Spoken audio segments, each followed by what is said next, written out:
मुल्तान के 25 साला नौजवान ने फ्लाई एमिरेट्स की जॉब छोड़कर घर की छत पर परिंदे पालने का काम शुरू कर दिया। ये इस कारोबार से माहाना कितने लाख कमा रहे हैं। ना जब से काम स्टार्ट किया है तो मैं उससे डबल ट्रिपल ही कमा लेता हूँ। उर्दू पॉइंट की वीडियोस देखने के लिए हमारा चैनल सब्सक्राइब कीजिए और बेल के आइकन पर क्लिक कीजिए ताकि आप हमारी तमाम आने वाली वीडियोस से बाखबर रह सकें। फहद भाई फ्लाई एमिरेट्स की नौकरी छोड़ के जहाज़ों में रहते थे और छत पे परिंदे पालने शुरू कर दिए हैं। ये क्या किया है, ख्याल कैसे आया है? बस भाई ये बहुत ज़्यादा शौक था, बचपन से शौक था, ये नहीं कि ये अभी हुआ है। तो ये था कि स्कूल भी जाना, तो स्कूल में सारा दिन ध्यान इधर ही होता था। तो ये है कि बहुत ज़्यादा जॉब भी हो गई फिर, लेकिन ना वहाँ भी मतलब ना एक सेटिस्फाई नहीं था मैं बिल्कुल भी। तो मैं कहता था कि ना अपना ही बिजनेस हो और ये देख लें कि जो आपका शौक है अगर आप उसको अपना पैशन बना लें तो वो ज़्यादा बेस्ट है मेरी नज़र में। तो कितनी एज है आपकी? 25। और जॉब कितने टाइम की है आपने? जॉब मैंने 3 साल की है। जॉब से कितना कमा लेते थे? जॉब ये था कि ना उसका बेसिक जो सैलरी थी वो 35 थी और ओवर टाइम वगैरह अलग था, तो ये है कि 55-60 बन जाती थी। लेकिन ये है कि अल्हम्दुलिल्लाह मैं जो अपना जब से काम स्टार्ट किया है तो मैं उससे डबल ट्रिपल ही कमा लेता हूँ। कहते हैं कि लगी हुई रोज़ी नहीं छोड़नी चाहिए और स्टार्ट करना बहुत ज़्यादा मुश्किल होता है। तो स्टार्ट कैसे किया था, कितने पैसों से किया था? ये है कि मुझे बचपन से मैं चीज़ें इकट्ठी कर रहा था तो काफ़ी चीज़ें इकट्ठी हुई थी। बाकी मज़ीद ये है कि घर वाले देखते थे तो बहुत मना करते थे। जब तरीका क्या था, अच्छा था या तरीका वारदात था कि किसी का मुर्गा उठा लिया, किसी का कबूतर पकड़ लिया? नहीं इस तरह का कुछ भी नहीं था। चीज़ें खुद ही इकट्ठी करता था, पैसे वगैरह जमा कर इधर उधर से घर की कोई चीज़ लेने जानी, उसमें से पैसे बचा लेने, डंडी मार लेनी। तरीका वारदात था, बस चीज़ें ले लूँ के इकट्ठी कर लेनी। घर वालों ने देखा ये बाज नहीं आएगा।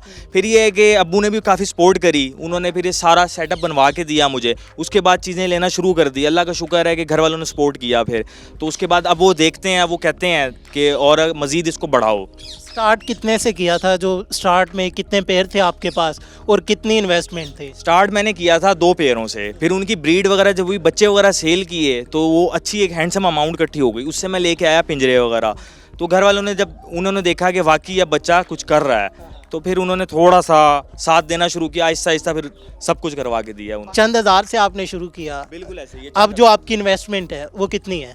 अब अल्हम्दुलिल्लाह अगर देखा जाए सारे बर्ड्स सेटअप और मेरे जितने भी बर्ड्स हैं वो मिला के तकरीबन 8 से 9 लाख रुपए बनता है। माशाल्लाह। तो इसमें देखें सबसे जो महंगी चीज़ है, सबसे महंगा जो मुर्गा है, मुर्गी है, वो क्या कीमत है उसकी? ये मेरे हाथ में जो मुर्गी है ये जो है ये अमरोहा लाइन में से है और जैसे कि आप देख रहे हैं ये माशाल्लाह ये 0 साइज़ है और बड़ी नायाब और बहुत ना कह लें कि वो जो बच्चों का होता है पैम्पर वाला 0। बिल्कुल ऐसे ही, बिल्कुल ऐसे ही, ये वही 0 साइज़ है। और उसमें ये है कि एक ये और दूसरा हमारा ना एक ये जोड़ा है। ये इनकी क्या प्राइस है? वो है 30 to 35। ये जो मुर्गे होते हैं, मुर्गियाँ होती हैं, इनकी कौन कौन सी इकसाम होती हैं? इनकी बहुत ज़्यादा इकसाम है, बहुत ज़्यादा इकसाम है। ये देख लें कि अभी आप एक मियाँ वाली और दूसरा कोई भी उसके साथ ब्रीड छोड़ दें तो क्रॉस होकर एक अलग ब्रीड निकल आएगी। तो इसकी बहुत इकसाम्स हैं। और सबसे जो यूनिक होती है, रेयर होती है, वो कौन सी है जो बहुत कम मिलती है और बहुत ज़्यादा महंगी है? आजकल अब देख लें पैरेट बीक चल रहा है, अमरोहा लाइन चल रही है और इसमें अब आजकल ना वाइट पेपर वाइट हीरा बहुत ज़्यादा ट्रेंड चल रहा है, लोग बहुत ज़्यादा वो कर रहे हैं। बाकी मार्केट में आते रहते हैं। शामू आए थे वो बिल्कुल पिट गए। 55,000 की नौकरी छोड़कर ये सेटअप स्टार्ट किया, कितना टाइम हो गया स्टार्ट किए हुए और अब इससे माहाना कितना कमा रहे हैं?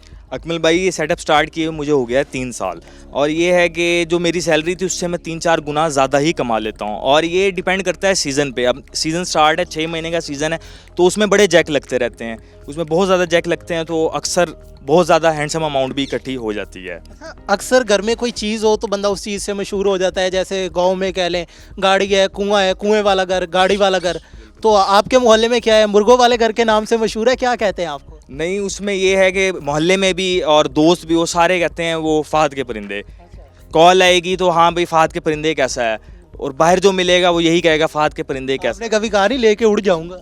नहीं ऐसा कभी नहीं कहा। अब अच्छा लगता है, बल्कि मैं कहता हूँ हाँ सही है कहो। लेके उड़ना नहीं, नाम लेना। कभी किसी परिंदे ने आपको काटा तो नहीं, किसी मुर्गे ने? बहुत ज़्यादा ये यहाँ निशान है, यहाँ निशान है, बहुत ज़्यादा ये होता रहता है। जाहिर है ये परिंदे हैं लेकिन हम इन्हें ना अपने बच्चों की तरह ट्रीट करते हैं, बड़ा इनसे प्यार करते हैं और अल्लाह का शुक्र है कि ये कभी कोई होता है कि थोड़ा सा आ जाता है, वाइल्ड होता है जो, लेकिन हम उसको भी टेम कर लेते हैं। फैमिली में पहले किसी ने ये काम किया था?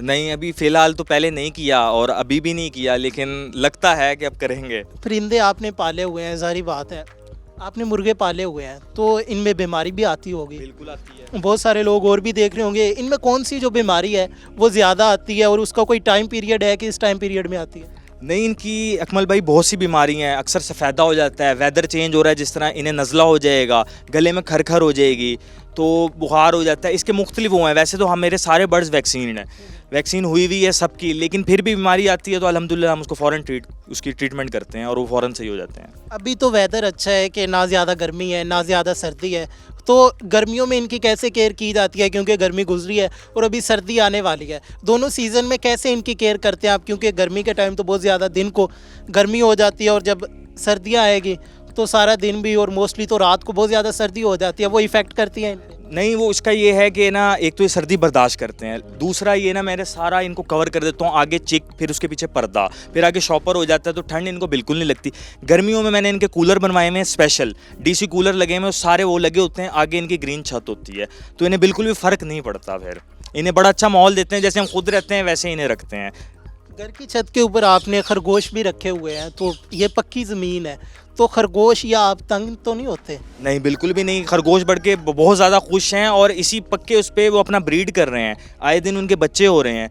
तो ये है कि हमने सारा सिर्फ खरगोश ही नहीं, हम बहुत से परिंदे रखे हुए हैं, जैसे कि अभी आपने देखा है सारा, तो ये प्रॉपर मैंने ना एक मिनी ज़ू बनाया हुआ है। अच्छा फहद, मुझे ये बताएं कि फ्यूचर गोल्स क्या है, इस बिज़नेस को फ्यूचर में कैसे लेके चलेंगे? अकमल भाई ये देखें, परिंदे तो हर कोई रख लेता है, लेकिन मेन चीज़ है उनकी केयर करना।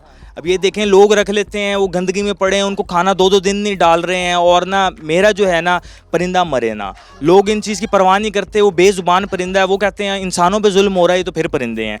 तो मेरा ये है कि ना इनकी केयर अच्छी तरीके से हो, और लोगों को जो नहीं पता वो मैं बताता हूँ अपने यूट्यूब चैनल से। मैंने चैनल बनाया हुआ है जिसका नाम है फ़हद के परिंदे, तो उस पर हर तरह का मैं ना इसी तरह का कंटेंट डालता हूँ, परिंदे की बीमारी, उसका इलाज, उनकी नस्ल, बाकी अपना सारा सेटअप दिखाता रहता हूँ। उसमें व्लॉग्स डेली बेस पे आते हैं मेरे।